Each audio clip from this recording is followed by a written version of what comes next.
Pues exacto, tantos años, pero yo nunca he vetado a la SER, al contrario que la SER me ha tenido a mí, la otra SER me ha tenido vetado, pero me ha llamado un amigo, Antonio Fafián, venir en un acto que lo organiza Prisa, la cadena SER, y yo no tengo nada ni contra la SER ni contra Prisa. Cuando he tenido que denunciar o hablar de lo que yo consideraba, unas veces con acierto, otras sin acierto, lo he dicho total y absolutamente. O sea, negar la existencia y negar el valor de la SER es absurdo, pero negar tampoco las gravísimas irregularidades que ha cometido la SER. Pero bueno, yo no tengo nada absolutamente contra nadie.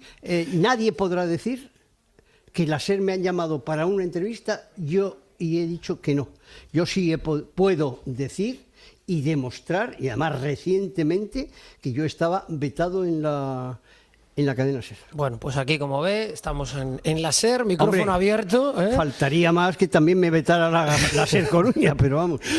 Y hoy, además, participando en este evento que se desarrolla en Palesco, donde ha estado hablando de periodismo, del periodismo de hoy en día, que usted considera que hoy en día no se hace periodismo. Le pregunto, ¿se hace un periodismo muy distinto al de su época porque la gente ahora reclama cosas de consumo más rápido, o consumen eso porque es lo que se le da? No, mira, el periodismo está viviendo una situación muy grave. Una situación tan grave que yo digo, sin exagerar, que el periodismo ha dejado de existir. Lo que se entiende como periodismo, lo que se entiende como información libre, lo que se entiende como denuncia necesaria, halago pertinente, eso ha desaparecido. Y ha desaparecido a mi modo de ver, acepto todas otras opiniones, por dos razones.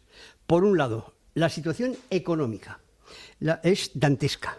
O sea, la práctica totalidad de medios de comunicación de este país, a excepción de dos, está en quiebra técnica. Si yo, tú, con Adrián, pusiésemos un negocio y estuviésemos en la situación esa, tendríamos que mañana echar y las dos que no lo están, que son A3 Media y Mediaset, no lo están porque un presidente de gobierno torpe hasta la saciedad como Zapatero, y otro presidente de gobierno despistado y distraído, por no decir vago, como Rajoy, gallego, lo prolongó. Prohibir la publicidad en televisión española, y eso ha hecho pues que los beneficios de A3 Media y Mediaset sean de más de 250 millones de euros anuales, cuando el resto de los medios de comunicación viven, o sea, el duopolio es lo único que puede vivir. Y una segunda circunstancia importante. Durante muchísimos años el periodismo español, periodismo de papel, ha tenido directores con personalidad, con conocimiento, con cultura, con poder. Las emisoras de radio exactamente igual.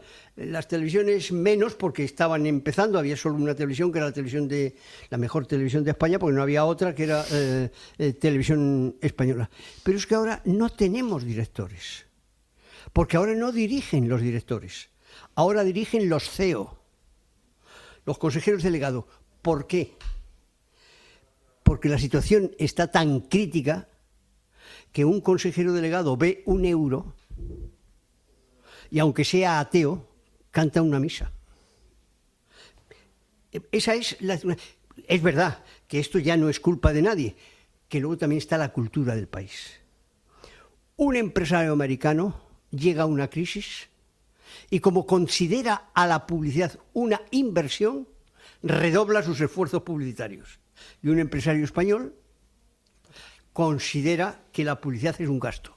¿Y qué hace? Reduce eso que ha llegado a... Si a eso unes el desconocimiento... ¿Cómo sería el programa si García siguiese haciendo radio? ¿Cómo sería ahora un programa de radio de García, teniendo en cuenta que ahora ya no se puede meter el micrófono al acabar los partidos? No estoy de acuerdo. Sí se puede meter el micrófono. Lo que pasa es que hay mucho torpe.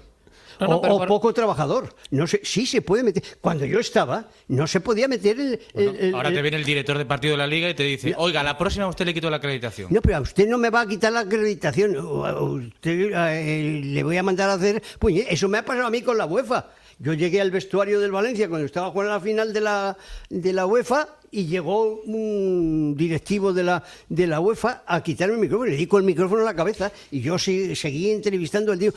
Pero ¿cuál es el problema? Es que antes trabajaban, te movían y denunciabas. El problema es que ahora un club no permite las entrevistas y luego al tío que le han prohibido la entrevista al presidente de ese club y en lugar de hacerle una entrevista le hace una felación. Entonces, ¿qué pasa? Se queda sin personalidad, no tiene ninguna personalidad. Hombre, hay un presidente de un club muy, muy, muy importante de fútbol que está pidiendo a troche y moche cada lunes y cada martes cabezas de periodistas y ni un solo periodista se ha revelado con él. Es más, hace poco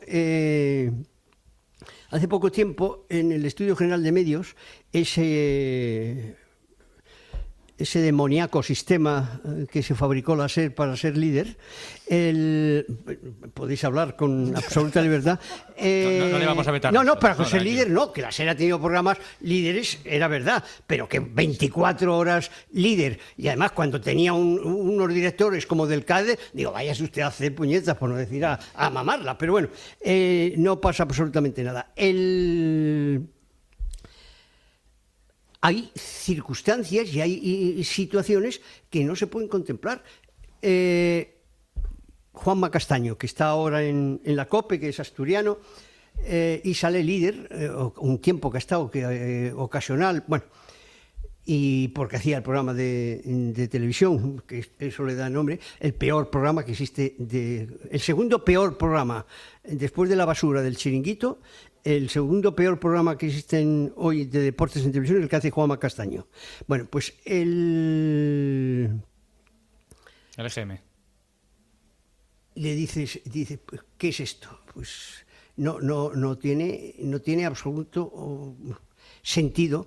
Y eso, aquellos lodos, pues traen estas circunstancias y situaciones. Es necesario que hoy los empresarios, y sobre todo los empresarios de la comunicación, que hay empresarios de la comunicación, redoblen el esfuerzo por la libertad del informador, porque la no libertad, en la situación que están los periodistas, conduce a la autocensura, que es la peor de todas las censuras. Y tienen luego que mover y buscar superprofesionales en los medios, ofrecer, negociar, dejarte las pelotas para conseguir la independencia económica.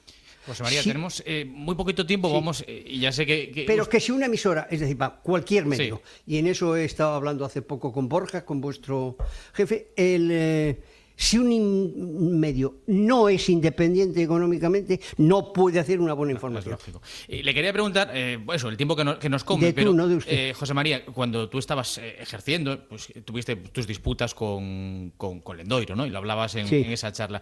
¿Te imaginabas que el Depor, después de esa gestión de Lendoiro, que fue el mejor equipo, como decías, de España, iba a estar donde está ahora mismo, o no te sorprende? Ni me imagino. No me imaginaba eso, me sorprende abiertamente, como también me sorprende, y claro, el tiempo pasa para todos, y para el Lendoiro no iba a ser una excepción. Primero, la grandeza que consiguió. La Coruña tiene 250.000 habitantes, es la cuarta parte de una barriada de Madrid que se llama Vallecas, por ejemplo. Ha sido el mejor equipo de España. Lendoiro ha sido, con diferencia, el mejor presidente. ¿Por qué? Porque llegó al puesto ya sabiendo, no a aprender, como sus restos de colegas. Él se había doctorado en un deporte muy minoritario, aunque en La Coruña, en el hockey y demás. Doiro, y claro, te quitabas el sombrero en la playa hasta las 4 de la mañana, cuando tenía al brasileño que no sabía si era de noche, si era de día. Vamos, tengo que firmar que he matado a su padre, señor Lendeiro, aquí firmo. Así trajo lo que trajo. Como tampoco me esperaba que Lendoiro cometiera tantas irregularidades.